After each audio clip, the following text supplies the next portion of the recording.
Happy Halloween, everybody. Since it's that spooky time of year again, we'll be lurking our way through the paranormal entities and paranormal phenomenon Iceberg. It's a little tongue-in-cheek, but it's fun. Now, for those of you who haven't seen these iceberg charts, here's what it looks like. We're going to start with the basics, well-known ghouls and apparitions at the top, and end at the bottom, far down in the depths of our knowledge of the dead. Now, let's begin. Level 0, nothing to worry about. For those of you familiar with the paranormal, you'll probably know a lot of these, but we gotta get through the basics to get to the fun stuff. For our first entry to this list, we have orbs. So, orbs are these balls of light seen in pictures, videos, and sometimes even in real life that are considered to be the embodiment of souls or spirits. Not my favorite topic because I think a lot of these could be the result of wishful thinking. In my opinion, I think it's important to keep an open mind, but not so open that every time you see a bug in a picture, you think it's your great Aunt Karen coming to scold you for breaking her vintage, what are they called, Hummels when you were a kid? Next on the list is Poltergeist. Poltergeist is German for rumbly ghost or noisy spirit. It's the type of ghost that is responsible for physical disturbances such as loud noises or objects being moved or destroyed. Some notable cases would be the Bell Witch, which we'll be covering, the Enfield Poltergeist, and of course, Amityville. To me, these are some of the most interesting cases due to the fact that whatever these things are, they're powerful enough to move objects. Not to mention, actually encountering a poltergeist seems to be fairly rare in the ghost hunting community. Alright, E.V.P. Electronic voice phenomenon, or E.V.P, are sounds found on electronic recordings that are interpreted as spirits' voices. They became popular among ghost hunters in the 1970s, and some say these are voices you can only hear after reviewing the audio, not in the moment. Personally, I've always wondered if you'd have better luck with actual analog tape or digital recorders, or if it makes any difference at all. Here's an example of a pretty interesting E.V.P from one of the earlier episodes of Ghost Hunters.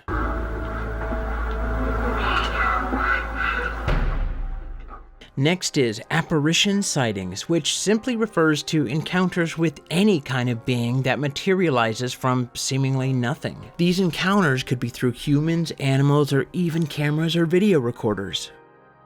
Fortune telling. I'm sure you all know what fortune telling is. They can use all kinds of mediums from psychic abilities to tools such as tarot cards, scrying boards, and many different objects from different cultures. This is not just a cultural thing, it's a human thing.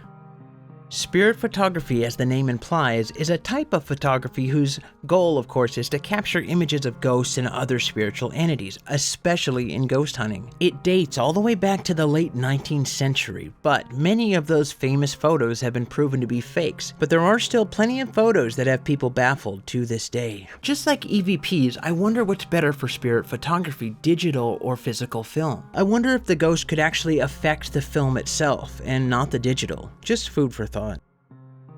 The Charlie Charlie Challenge is a divination game in which the answer to a yes or no question is found by waiting for a balanced pencil to point towards the words yes or no written on a sheet of paper. The game is a modern incarnation of an older Spanish game called Juego de la Lapicera, or the pencil game. It was made popular in the English-speaking world back in 2015, partly through the Charlie Charlie Challenge hashtag. I've never played this one, of course, due to me being an old man at this point, but I feel like it's very similar to crystal scrying with the pendulum. Alright, we made it through level 0, and on to level 1. It's okay, you just need to turn on the light. E.S.P. E.S.P stands for extrasensory perception, commonly referred to as a sixth sense. This has to do with receiving information through the mind rather than our other 5 senses. E.S.P is an umbrella term for psychic abilities such as intuition, telepathy, psychometry, clairvoyance, second sight, and many other abilities. Personally, I don't doubt we have extra senses. Just look at basic gut instincts like the feeling of being watched, or the feeling that there's a presence in the room besides your own. Or have you ever had a friend's name pop into your mind right before they text or call? Let me know down in the comments if you've ever experienced something like this, or maybe you've had something even more strange. Cold spots. Just like it sounds, a cold spot is a localized area of coldness or sudden decrease in ambient temperature. The idea behind it is rooted in the theory that ghosts or paranormal entities use energy around them. Heat is a form of energy, and they absorb it for the purpose of materializing or speaking, or perhaps just to exist. Paranormal scarring. Now, with all icebergs, sometimes you'll find something that you don't recognize, and I couldn't find this exact term, but I did find something very similar. Ghost scarring. Many ghost hunters and regular folks alike have claimed to have been physically attacked by a spirit, but their marks are only visible for a brief time. And just like with a real wound, these attacks can leave behind scars. You may not be able to see them anymore, but to the recipient of these attacks, they're all too real. They can itch, burn, and remind the victim daily that they've been touched by the supernatural. So this one is really interesting to me. I mean, I've watched a lot of ghost hunting shows, and you see guys like Zach Baggins and all of that, and honestly, I don't know how much I believe them, but when you see an interview with a person who's been traumatically attacked by something they can't see, I absolutely believe them. What do you think? Kate Morgan, a pretty young woman in her mid-20s, checked into the Hotel del Coronado in Coronado, California. She checked in alone under the name Lottie A. Bernard from Detroit. 5 days later, on November 29th, Kate was found dead on the hotel staircase leading to the beach. She had a gunshot wound to the head, which the San Diego County coroner later determined to be self-inflicted, but multiple accounts that I read said that after the bullet was recovered, it was determined to be from a different gun than the one she was found holding, although the last part is debated. She's thought to haunt the hotel, and there have been many sightings of her since her death. Besides a couple of blurry images, I couldn't find any pictures claiming to capture her ghost. Multiple ghost hunting shows have been to the hotel and hunted for Morgan, and the hotel even published its own book on the story titled Beautiful Stranger, The Ghost of Kate Morgan and the Hotel del Coronado. The book says she generally limits her activity to fleeting appearances and inexplicable antics. Guests in Kate's room report everything from breezes that come from nowhere to having to deal with a television set that turns on and off by itself. God forbid. I personally love these old stories, and I'll admit I'm a sucker for haunted hotels, and clearly the hotel loves the story too. Bloody Mary. Here's one most of us are familiar with, and as an urban legend fellow myself, this is the OG among kids back in the day. This is what's called an avenging spirit, and has gone by many names over the years. Bloody Mary, Bloody Bones, Hail Mary, Mary Worth, Mary Worthington, Black Agnes, but the story is usually the same. Go into the bathroom and chant her name a certain number of times. I always heard it was 3, but some say 7 or even 13 times.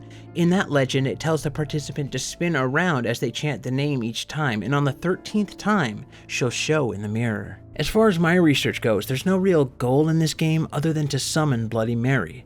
Let me know down in the comments if you've ever heard otherwise.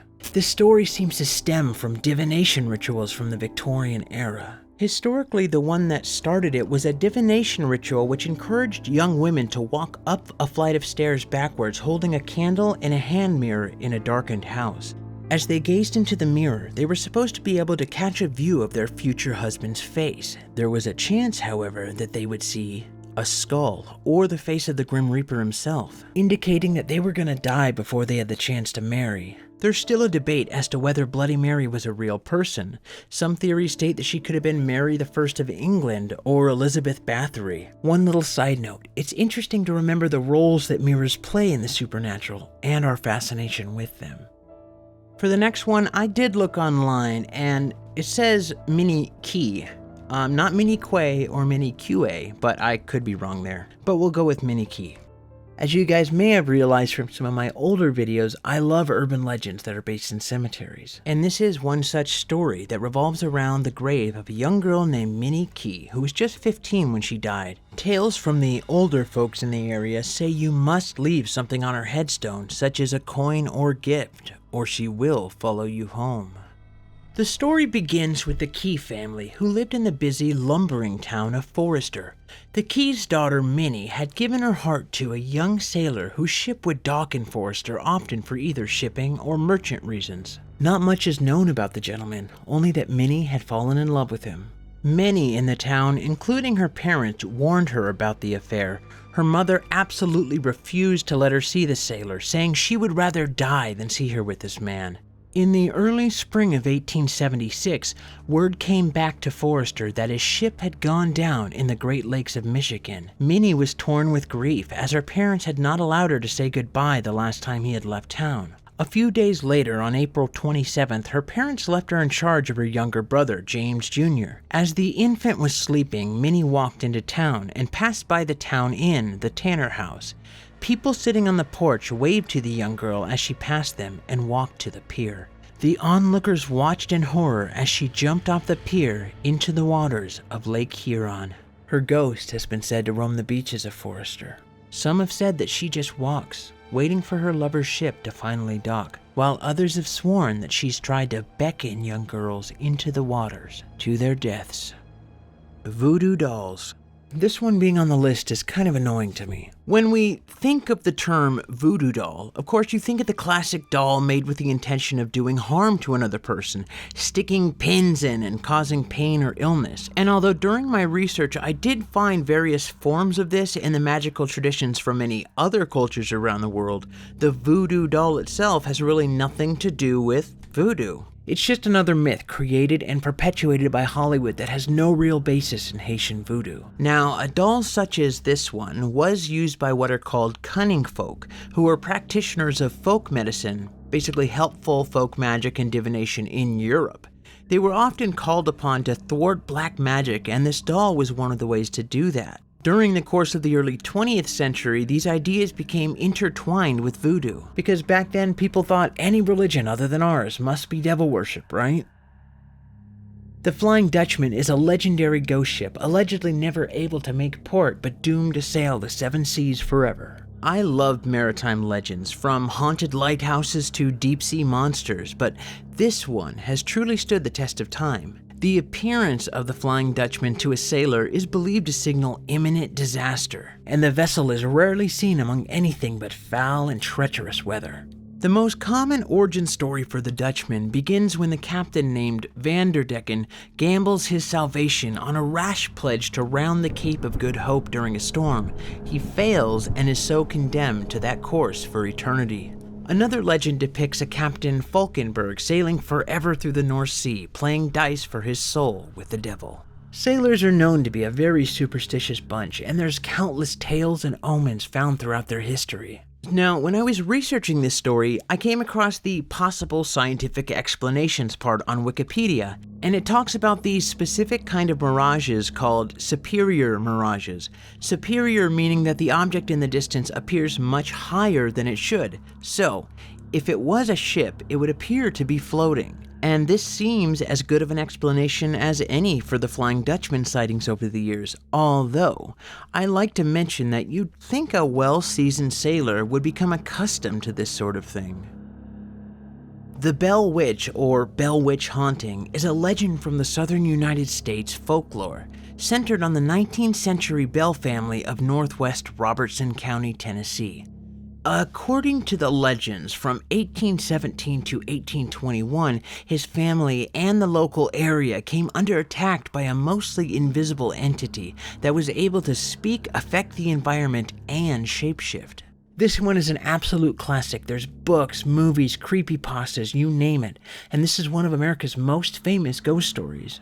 There's a lot of different versions of this story, but the first appearance of unusual disturbances surrounding the Bell family is usually reported as an incident on the farm, in which John Bell, who was the father, fired a shot at a dog-like creature which then vanished. Two of the Bell's children, Drew and Betsy, also began to see strange creatures near the property and strange sights around the house. Betsy, Drew, and John began to hear unaccounted for knocking on the doors and windows, the sound of wings flapping against the ceiling, and the sound of rats gnawing on bedposts. More disturbingly, the sounds of choking and strangling could be heard, along with chains dragging heavy objects hitting the floor. When did ghosts stop rattling chains? That seems like something they did a lot back in the day. But in all cases, the source of the noise was never found. No rats were found in the home despite thorough searching, and no damage to the furniture was ever discovered. The spirit increased its activity and sometimes physically abused the members of the family.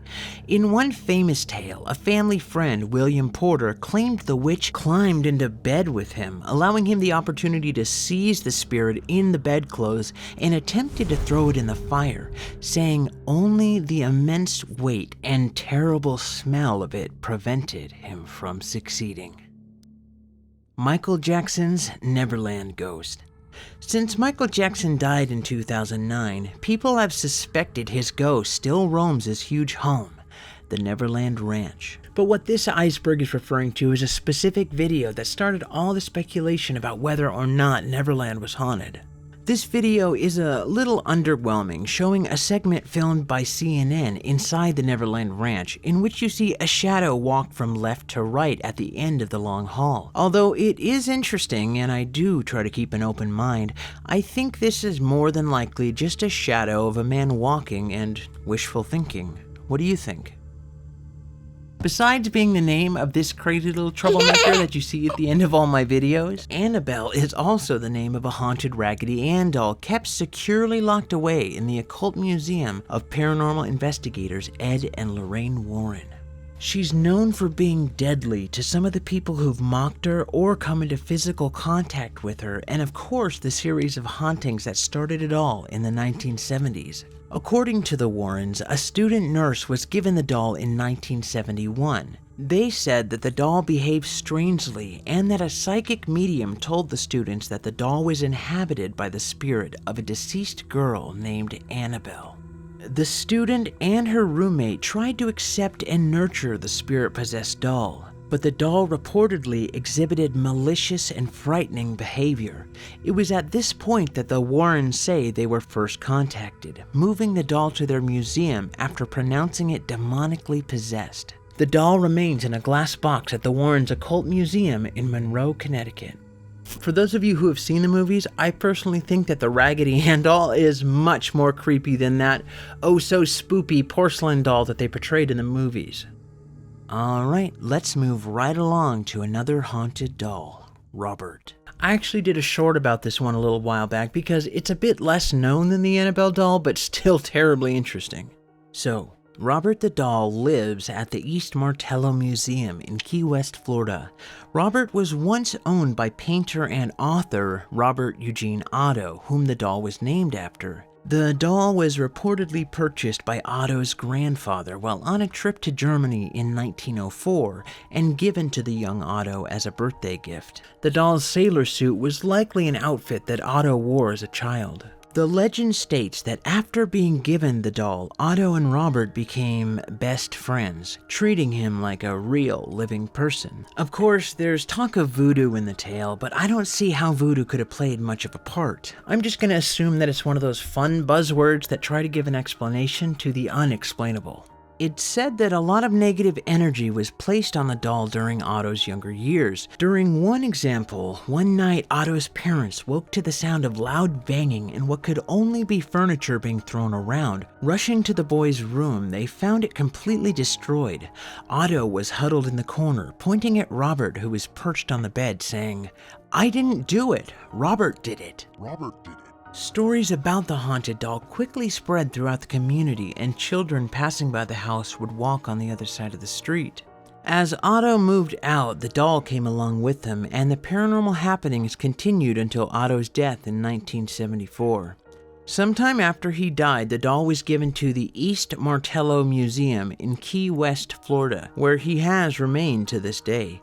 People have blamed the doll for car accidents, broken bones, job loss, divorce, and a multitude of other misfortunes, all because people didn't respect Robert.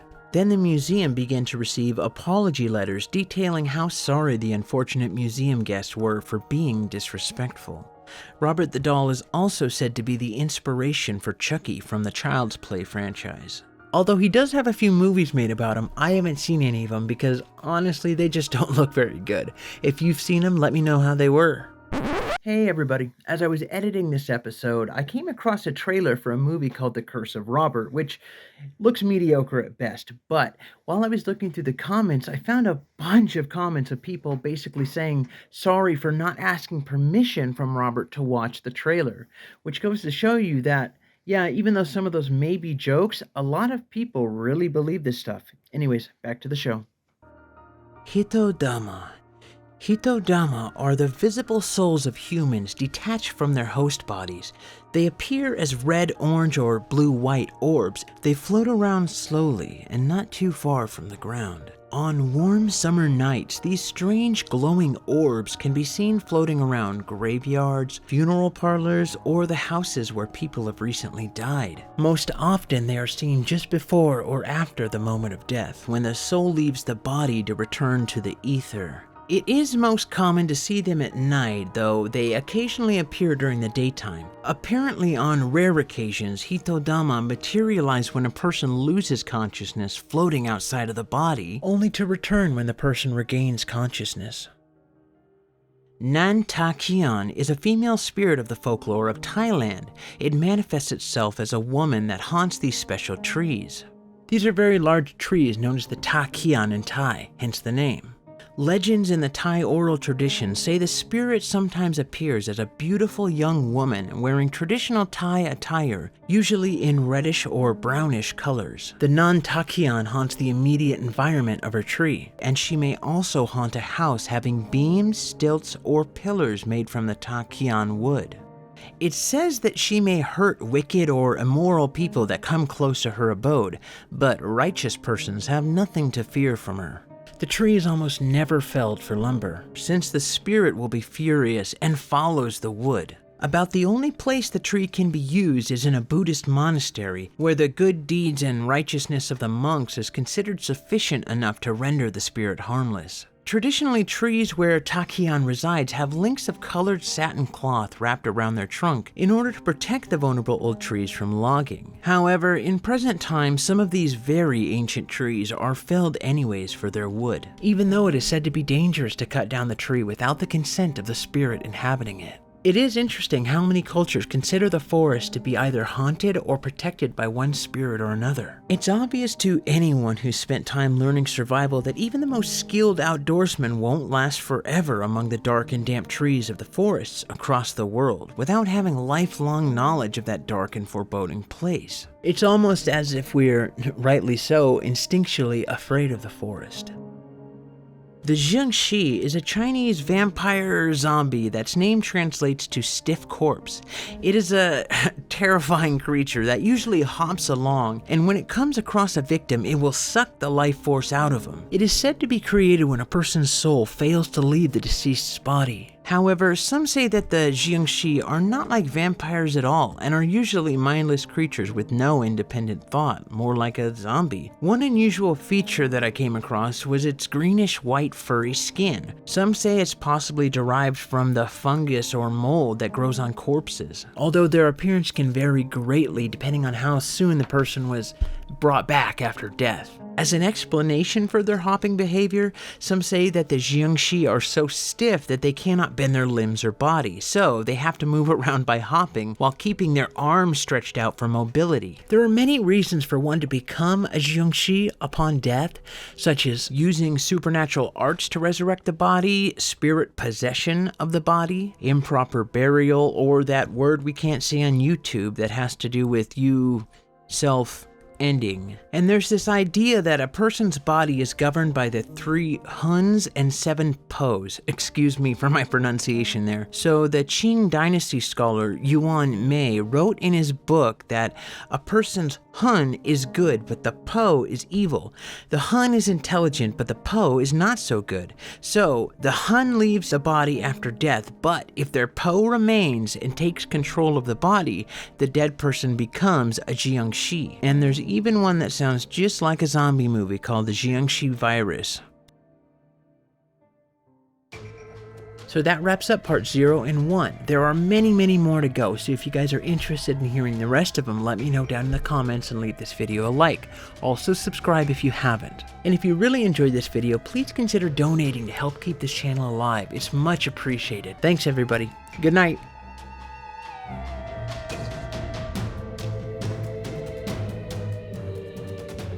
I can pick my friends and not my nose.